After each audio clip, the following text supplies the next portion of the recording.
قابلی قبول نییە گیرفانی موچەخۆران گەرم ناکاتەوە.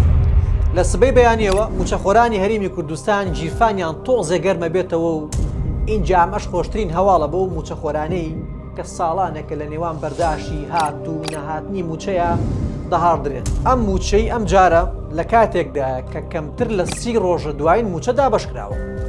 ئەوەی لای من پرسیاری دروست کردووە ئەوەیە کە بۆچی ئەم موچەیە بە کەمتر لە یەکمان گەیشتە هەرێمی کوردستان. ئەوەنی بە دوای ئەم بابەتەیە چووم هەندێک زانیاریم بۆ دەرکەوتووە کە ئێستا بۆتان شیەکەمەوە کە هۆکاری زوو هاتنی ئەم موچەیە چییە؟ ئەم موچەیە خێروبەرەکەتی ئەو ڕێکەوتنەیە کە دوای 15 تەمووز بە سەردانی باڵتاڵەبانی بۆ بەغداد ئەنجامدرا. ئەمەش بەرهەمی ڕێکەوتن و لەکتەگەیشتنە، چونکە هەموو شتێک ئاشکرایە کە بە چاوسورکردنەوە و خۆگیرکردنەوە ئەنجامی نابێت.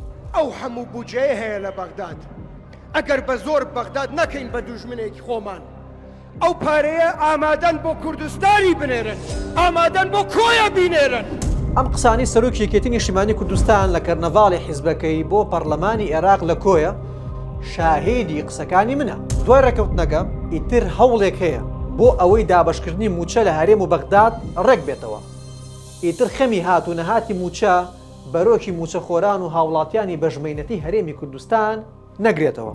اینجا بەخوا بەینی خۆمان بێ بە وردبوونەوە لە مێژووی پەیوەندیەکانی هەرێم و بەغداد ئەم هەڕەشە و خۆسوورکردنەوانی هەندێک لایەنیکەن بەجددی بە ئاسانی کۆتایی نایە، بەڵکو زۆر جار باجی گەورەشی لە دوایە، چونکە هەندێک لایەن مێژوویەکیانەیە لە خۆگیفکردنەوە، بەڵام تا ئێستا لە بابەتی ڕێکەوتن و بەرژەوەندی هاوڵاتیاندا ڕۆڵێکی ئەوتویان نەبووە. جە باڤڵتاڵەبانی بەبیری هێناینەوە کە ئەوان لە خولی پێشووی پەرلەماندا تەنها بە 18 کورسی توانیویانە لە هەموو لایەکەوە خزمەتی هاوڵاتیان کەن و ببنە پارێزەری مافەکان و قوت و بژێوی هاوڵاتیان. سڵاو برادەرەکان لە دەرەوە لە سکرینە گەورەکە.